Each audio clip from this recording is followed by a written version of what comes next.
Iglesia,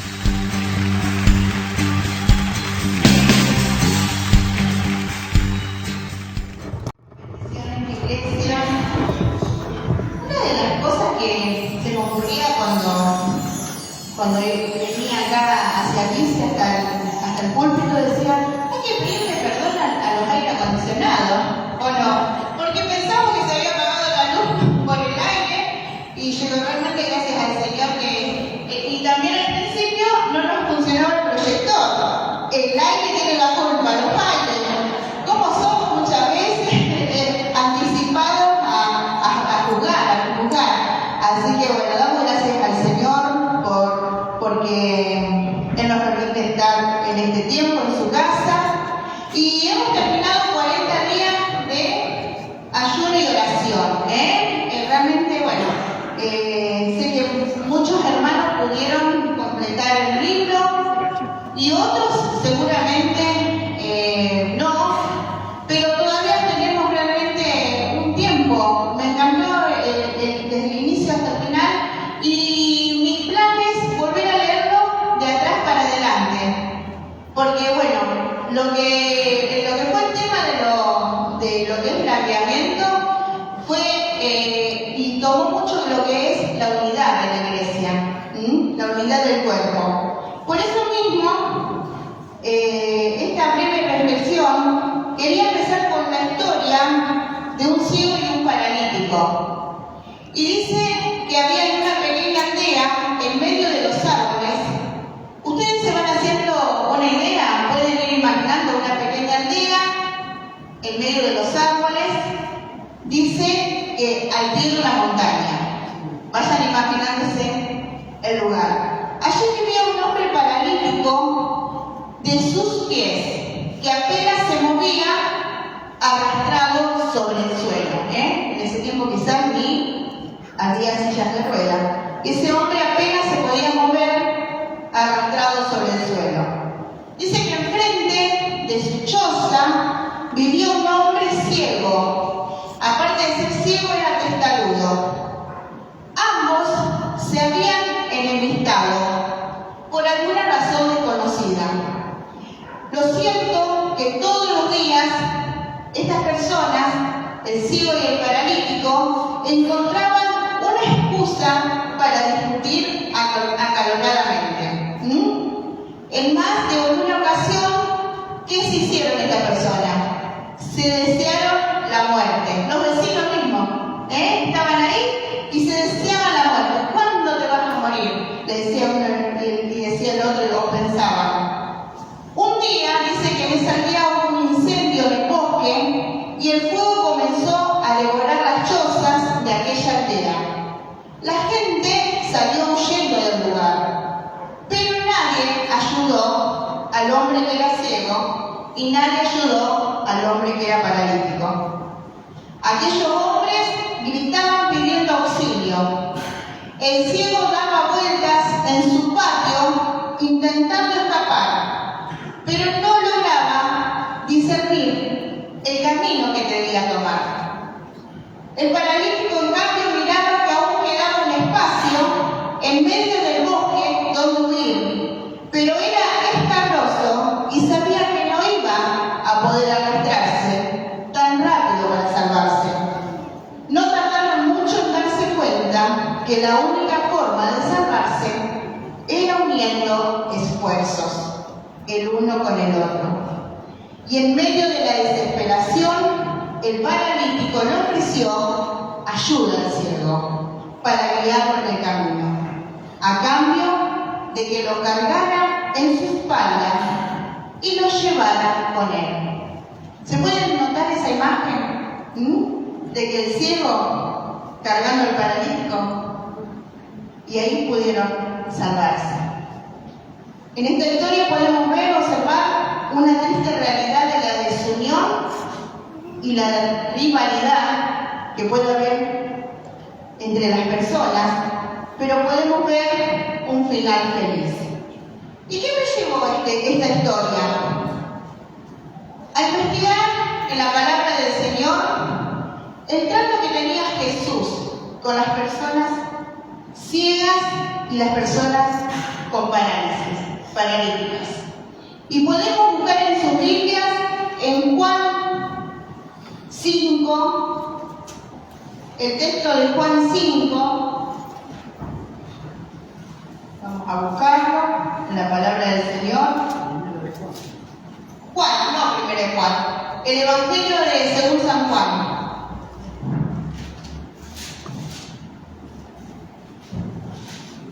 Esta vez no señalé, así que lo busco junto a ustedes. Vamos a leer el capítulo 5, que dice: y había allí un hombre que hacía 38 años que estaba enfermo. Y el capítulo 6 dice: cuando Jesús lo vio acostado y supo que llevaba ya mucho tiempo así, le dijo: ¿quieres ser sano? Ahí vemos el trato de Jesús con un hombre que hacía 38 años que estaba enfermo. Un hombre que tenía mucho más edad. Solamente esa edad se debe haber tenido bastante más de 38 años. Y según se dice más adelante en el relato, que la condición de este hombre era resultado de su propio pecado. Y vamos a ver esa pregunta maravillosa que Jesús no solamente a este hombre le hace, sino que también le hace a muchos enfermos. Y nos hace en esta mañana: ¿quieres ser sano? Le pregunta, con el poder y la autoridad de Jesucristo que Él tiene para sanar, le pregunta si quieres ser sano. Y esta mañana también nos pregunta: ¿quieres que tu vida se sane? Tú sabrás, y yo sé, los dolores que tenemos o las aflicciones, pero sí, Señor, como dijo este paralítico, quiero ser sano. Pero en el 14, en el versículo 14, Jesús andaba por ahí y lo vuelve a encontrar. Ya lo encuentra caminando. Es como que te recibe esa sanidad y luego se vuelve a encontrar con Jesús. Y Jesús lo vuelve a interceptar y a hablar. Y le pregunta, después le halló Jesús en el templo y le dijo: mira, has sido sanado. Le dice: no peques más, para que no venga alguna cosa peor. No solamente que el Señor ejerce su autoridad divina, su poder hacia el que no podía caminar, pero le dice y le advierte, igualmente que a sus hijos, a los que hemos aceptado al Señor Jesucristo: no peque más, para que no suceda algo peor. Nuestro Señor Jesucristo, anticipando que la persona tenía que cuidarse, tenía que estar en santidad, tenía que alejarse del pecado, no repararse. También hay una situación de enojo. Pasamos de esta historia a otra historia, que el Señor Jesucristo en Mateo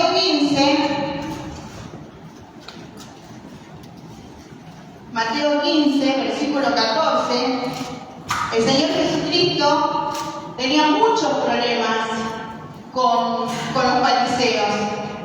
Ellos lo odiaban.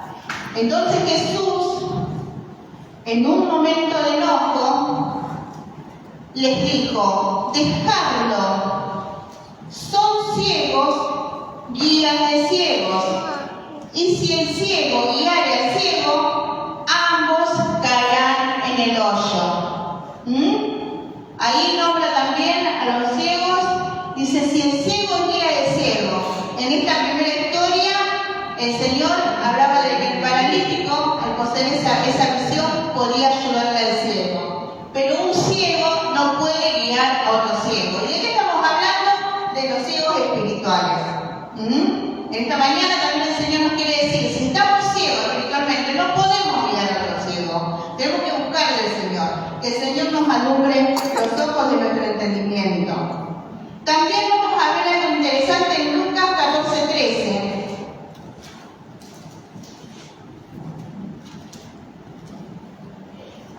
Y esto realmente me fascinó, me encantó. Unos versículos antes dice: Dice en el 12, dijo también al que le había convidado: cuando hagas comida o una cena, no llames a tus amigos, ni a tus hermanos, ni a tus parientes, ni a tus vecinos ricos, no sea que ellos a su vez te devuelvan a convidar y seas recompensado. Esa palabra para nosotros es súper conocida porque lo hacemos, ¿eh? ¿A quiénes invitamos a comer? A nuestros amigos, a nuestros vecinos. No, yo no tengo vecinos ricos, en realidad sí tengo, pero todavía no los invito a comer. No. Pero realmente uno dice esa palabra, pero nosotros tenemos que seguir, que acá viene la enseñanza y que nosotros tenemos que ser obedientes. Mas cuando hagas un banquete, llama a los pobres, a los mancos, a los cojos y los ciegos, y serás bienaventurado, porque ellos no te pueden recompensar, pero te será recompensado en la resurrección de los justos. Otra enseñanza con respecto a los que están inválidos, ciegos, a los que están enfermos, que nosotros podamos salir de la comodidad, salir del confort. Qué fácil es invitar a un hermano, a un amigo, a un pariente, y devolverle, porque sabemos que ese pariente seguramente en algún momento del año nos va a volver a recompensar. Pero el Señor dijo que empecemos a mirar a aquel que no nos va a poder recompensar. Y es una enseñanza para nosotros. Si bien somos muy alejosos, pero tenemos que comenzar a ver puntillosamente lo que la palabra del Señor dice, y lo que no hacemos, y lo que nos falta. Lo hablo por mí primeramente, y es una enseñanza. Y otra de las enseñanzas está en Mateo 8:6. En Mateo 8:6 dice: y diciendo, Señor, mi criado está postrado en casa, paralítico, gravemente atormentado. Mateo 8, del 6, desde el 6. Vamos a leer desde el 5. Entrando Jesús en Capernaum, vino a él un centurión rogándole y diciendo: Señor, mi criado está postrado en casa, paralítico, gravemente atormentado. Y Jesús le dijo: yo iré y le sanaré. Respondió el centurión y dijo: Señor, no soy digno que entres a mi casa bajo mi techo. Solamente di la palabra y mi criado sanará. Solicito al Señor, nuestro Señor Jesucristo, en ir y sanarme. Y vamos a ver también un no vidente. Yo esta palabra ahora que realmente yo siempre me preguntaba, el Señor va sanando varias áreas de mi vida, y antes me costaba mucho hablar sobre lo que es una ceguera o una falta de visión, porque tengo un hijo que no tiene una visión completa. Desde bebé, que a él le habían diagnosticado ceguera, para los que no saben. Y realmente yo pude ser sanada porque mi hijo, si bien no recuperó el 100% de su visión, estamos hablando de mi hijo Félix, que tiene 30 años, pero él tiene una visión de un 20%. Él tiene 30 años, pudo seguir todos sus estudios, y en este momento, en esta hora, él está rindiendo otro curso de japonés. Así que realmente vamos a ir a Santa Fe a buscarlo. Pero yo les digo, hermanos, que realmente antes, en mi dolor como madre, no podía hablar de esta palabra, porque me seguía doliendo lo que es una ceguera o lo que es una falta de visión, porque lo vivimos y por 30 años lo estamos viviendo. Pero el Señor nos fortalece para poder seguir dando de su palabra y seguir resistiendo cada prueba y cada dolor. Paso aparte, Bartimeo, me acuerdo de Rescate, que no sé si quién conoce el grupo Rescate. Que bueno, hay varios grupos. Estuve escuchando sobre ciegos, sobre paralíticos, no tanto, pero canciones cristianas de esta historia de Bartimeo, un montón. Rescate, Puerto Seguro, y un montón de canciones que hacen alusión a esta palabra, que está en Marcos 10, 46 al 52. Y podemos ver en Marcos algunos textos, para no hacerlo tan largo, después busquen en su casa la historia de Bartimeo. Dice que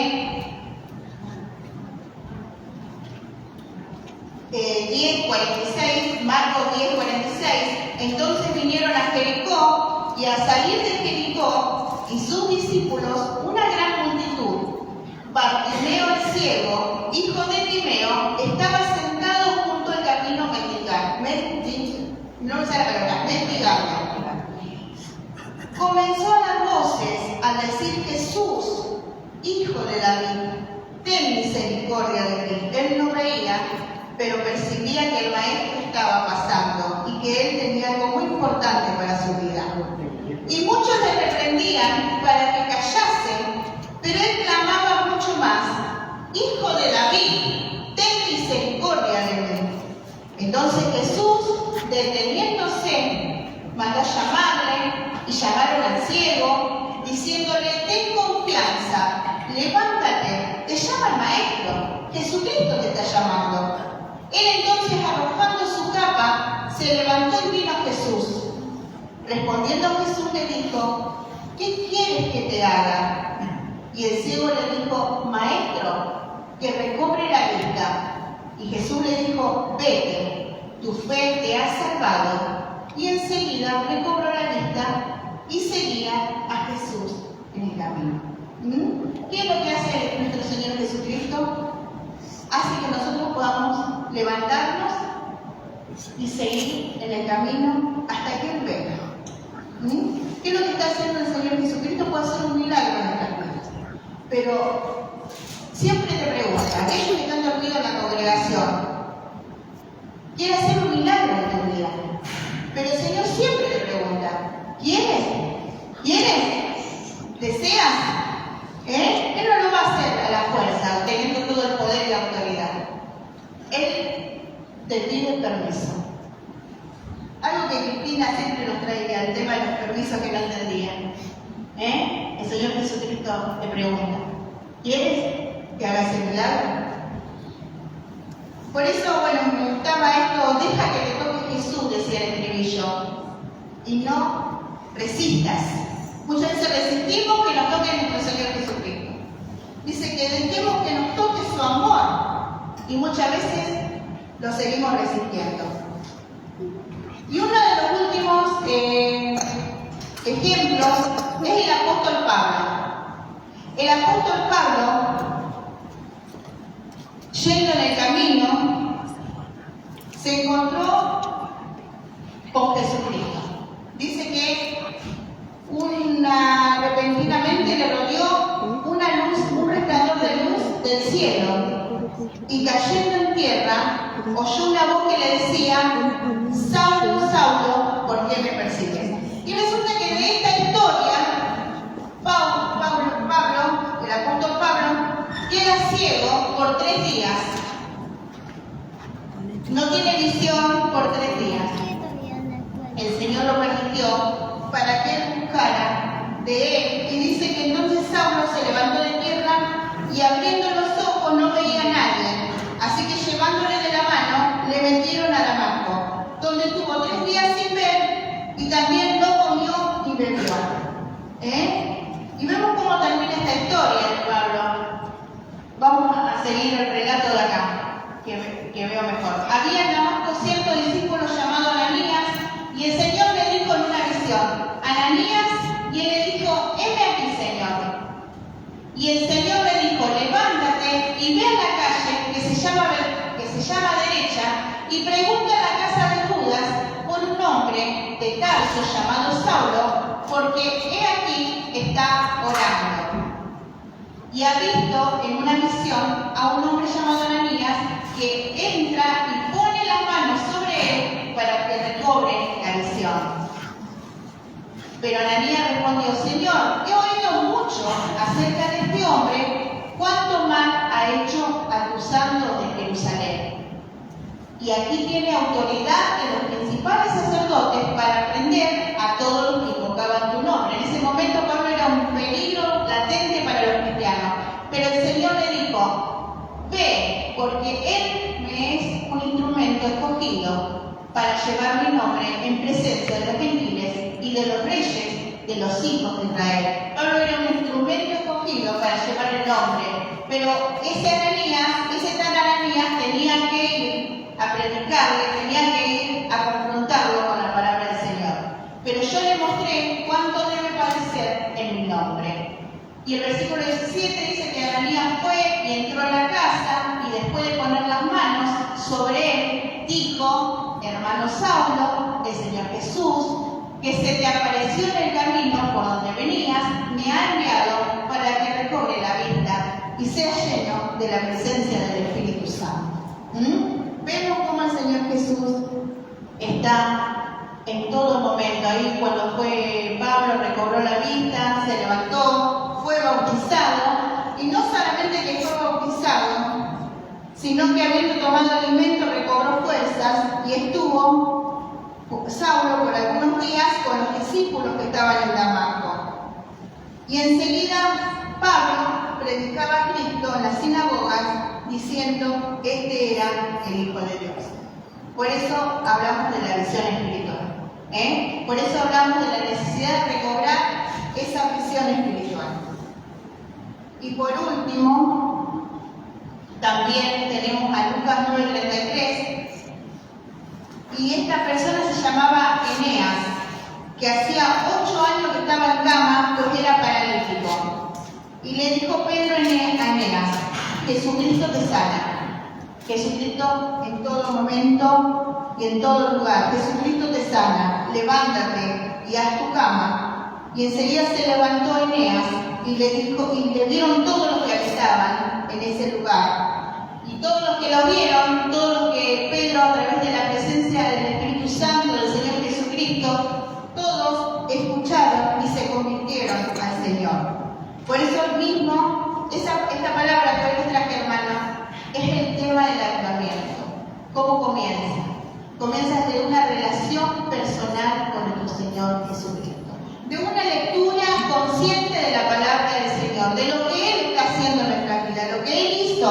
Nosotros hemos aceptado a Cristo, pero cuidémonos de las advertencias de nuestro Señor Jesucristo, cuando dijo: no pequen más, no pequen más.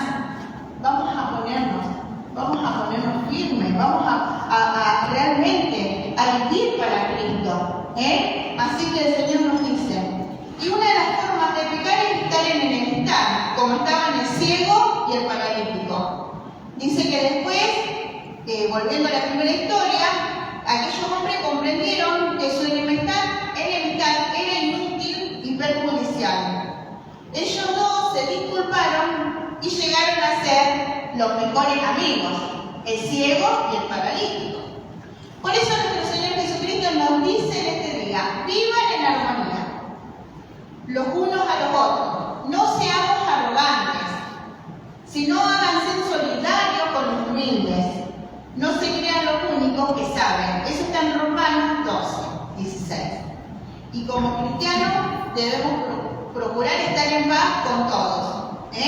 Familia, vamos a poner un paréntesis. Familia, estar en paz con la familia. Ay, sí, hay una palabra que todos me dicen: qué difícil. Siempre podemos tener un hermano difícil, una hermana, un padre. Bueno, qué difícil, pero el Señor nos pide que estemos en paz con la familia. Porque es muy triste ver que la familia está enemistada. Vamos, si hoy tenés que arreglar una situación, si en esta semana tenemos que arreglar una situación, vamos.